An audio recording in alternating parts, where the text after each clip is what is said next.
Raul Rosas Jr. I'm not over him. I think he's good. How do you like that? I was impressed. Now, there's a couple of very real things. There really is. And let me tell you where this is coming from, guys. Sugar Sean O'Malley, that's his weight class. He's looking at that thing. He's the young, hot new thing. So you get this other young, hot new thing taking up space on the pay-per-view card, right? You know where Sean's going to have to watch this. And Sean came out, he spoke about it, and he wasn't down on him at all, but he said, I think he needs 2 years off.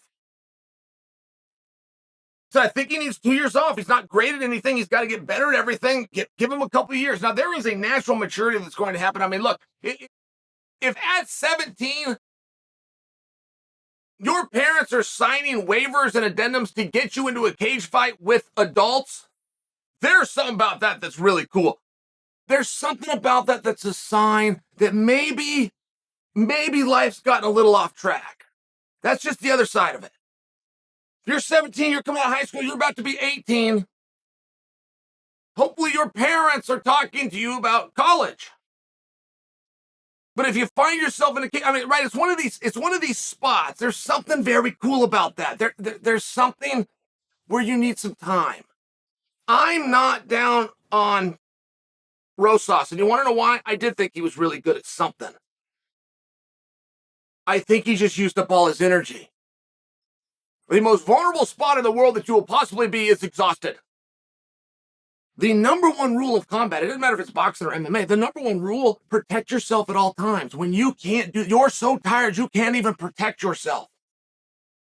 Trying to win is well behind you. Your goals have greatly changed. Trying to damage that guy, hurt that guy, put that guy in position, gain favor with the referee, with the judges, with the audience, with the promoters, with your father in your corner. Those goals are greatly behind you. You're just trying to get to the end. And I've got to tell you, he was in a point of vulnerability. I'm talking about Rosas here. And he survived. He actually survived quite well. It wasn't close to winning. He wasn't mounting an offense. It was all defense. It was all passive. He wasn't stretched. He wasn't strangled. He wasn't bloodied and badgered. In his absolute worst moment, he was able to follow the golden rule. He was able to protect himself at all times. He gets a level of credit for that. He was completely dominant within the first round. Now, he put a pace. There was an excitement. And he learned. He got surprised. But he wasn't getting damaged, right? Like, I'll go back to another young guy, Sage Northcutt. Now, Sage Northcutt had like a martial arts background. He's got the body, he's got the look, and he's kind of associated, right? Sage really caught the world by fire. Something happened. He like broke his face. Went and fought someone, and I can't remember what they caught it, but it broke his face, and he had to take years off. And that was very serious stuff. And he was of age, and he was an adult. But we did kind of look around as people of more of age and a little more time as an adult and think, what did we do to that kid? Why did we put him in there? Why did we put a boy in there with a man? Why did we put somebody so experienced just because he looked great in there with somebody who's done this a dozen more times? Wasn't this outcome a little bit obvious? And don't we share a little bit in the fault? So I do get where Sean's at, because if you do go watch that fight, particularly anything after the first round, it looks as though the guy doesn't know what he's doing. He doesn't know how to fight, doesn't know how to kick, he doesn't know how to punch, he doesn't understand distance, doesn't understand conditioning. I just think that's a very unfair depiction of where he was at. He needed to slow down. He needed to take a deep breath. He really needs to understand how to win a fight. You have X amount of energy. There's things you can do in preparation. I don't know that he's topped out. I don't know that. There's different ways to prepare. There's different ways to change. Now, you're going to add ever so little, right? If you can go 5 minutes and you go change the way that you train, you are not going to then add 66% more, which is rounds 2 and 3. That's not going to happen. You'll learn that I have X amount of energy. It is not infinite. It is limited. And you will learn when and where to use that energy.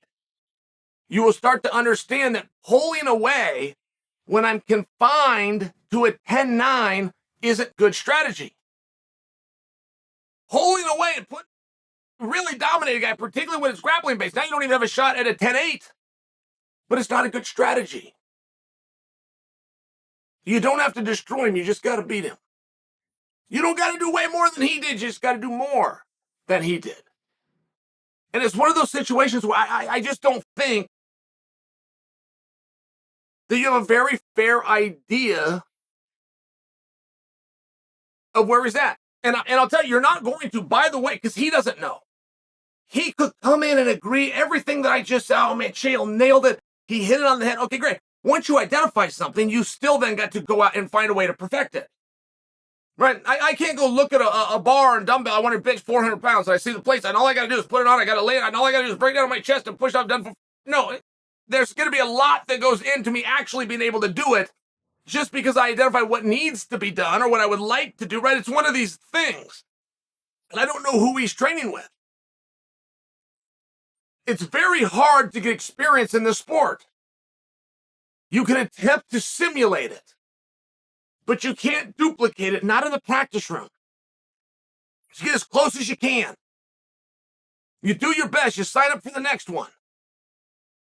Everybody's seen kind of where the skills are at. You start to scout it a little bit better. You can start to come with a little bit of a better plan. I just don't know that 2 years off is going to do it. I don't know that I agree with Sean in this case. I think there is skills there.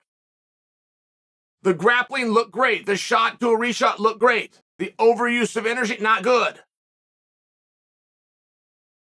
It's just an interesting spot. I don't know that he's better because of this. Sometimes you become worse.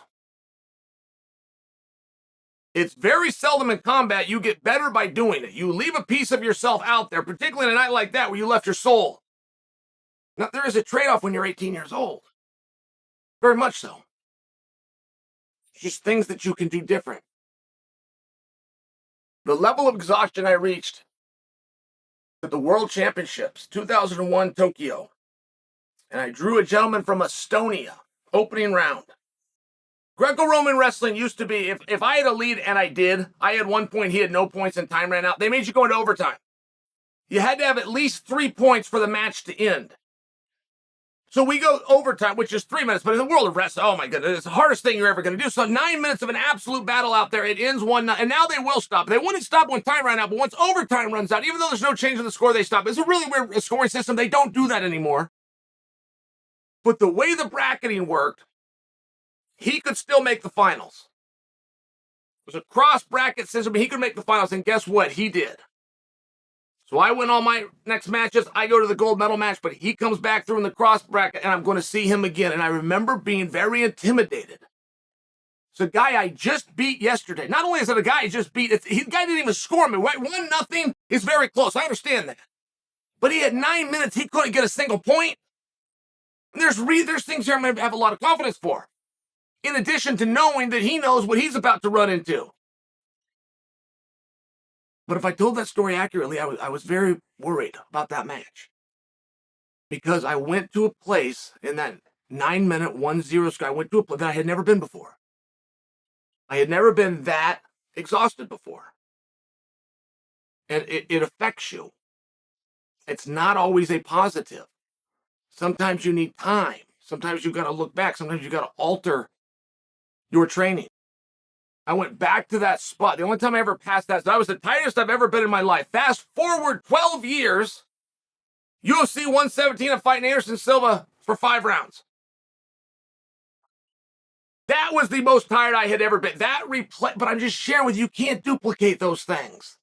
You can't just go mimic those things. You can try to prepare for them. Sometimes you just need the experience, and sometimes that experience will catapult you. It'll open your eyes, and sometimes it will close them. So I don't think that Rosa needs to take 2 years off. Take what he learned, needs to get back in there. But he's either going to perform better or he's not going to perform as well. I don't know which kind of athlete he is, but he doesn't know either. So it's really the next fight that we need to take a look at. It's not the outcome, it's the performance. Does he perform better in this next fight? Did he learn something for the last one? That is what I personally am looking for.